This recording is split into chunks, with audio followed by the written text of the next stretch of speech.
10 gambaran surga menurut Alkitab. Yang pertama, tahta Allah. Dalam Ulangan 26 ayat 15. Jenguklah dari tempat kediamanmu yang kudus, dari dalam surga, dan berkatilah umatmu Israel, dan tanah yang telah aku berikan kepada kami, seperti yang telah kau janjikan dengan sumpah kepada nenek moyang kami, suatu negeri yang berlimpah-limpah susu dan madunya. Tuhan ada di dalam bait-Nya yang kudus. Tuhan tatanya di sorga, matanya mengamat-amati, sorot matanya menguji anak-anak manusia. Yesaya 66 ayat 1. Beginilah firman Tuhan, langit adalah tahtaku, dan bumi adalah tumpuan kakiku. Rumah apakah yang akan kamu dirikan bagiku, dan tempat apakah yang akan menjadi perhatianku?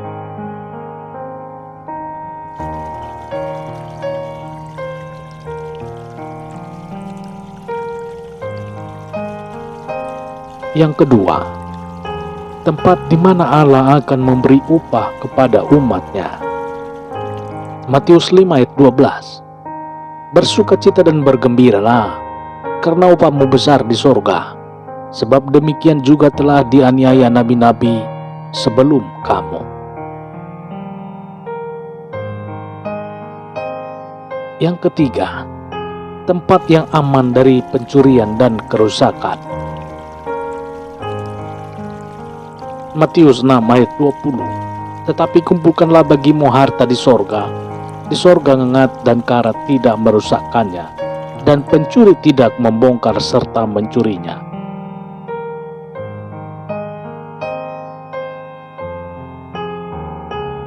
Yang keempat, tempat yang penuh sukacita. Lukas 15 ayat 7.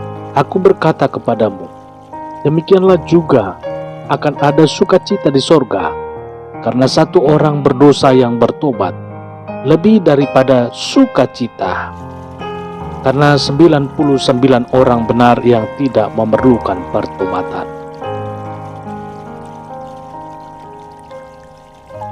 Yang kelima, tempat di mana tidak ada perkawinan. Matius 22 ayat 30. Karena pada waktu kebangkitan, orang tidak kawin dan tidak mengawinkan, melainkan hidup seperti malaikat di sorga. Yang keenam, rumah dengan banyak tempat. Yohanes 14 ayat 2. Di rumah Bapakku banyak tempat tinggal. Jika tidak demikian, tentu aku mengatakannya kepadamu, sebab aku pergi ke situ untuk menyediakan tempat bagimu.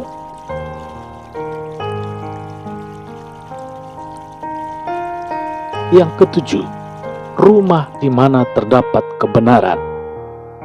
2 Petrus 3 ayat 13. Tetapi sesuai dengan janjinya, kita menantikan langit yang baru dan bumi yang baru, di mana terdapat kebenaran.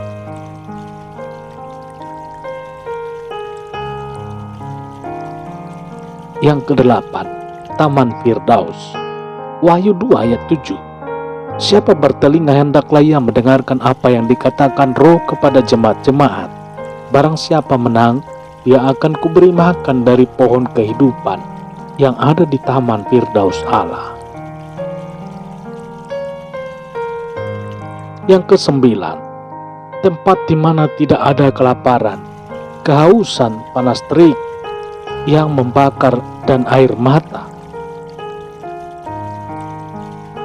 Wahyu 7 ayat 16. Mereka tidak akan menderita lapar dan dahaga, dan matahari atau panas terik tidak akan menimpa mereka lagi.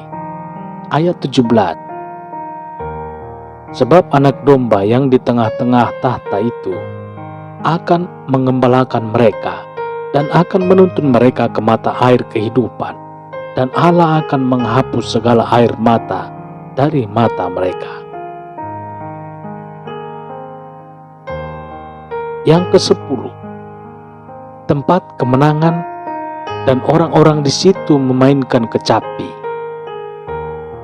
Wahyu 15 ayat 2. Dan aku melihat sesuatu bagaikan lautan kaca bercampur api, dan di tepi lautan kaca itu berdiri orang-orang yang telah mengalahkan binatang itu dan patungnya dan bilangan namanya. Pada mereka ada kecapi Allah.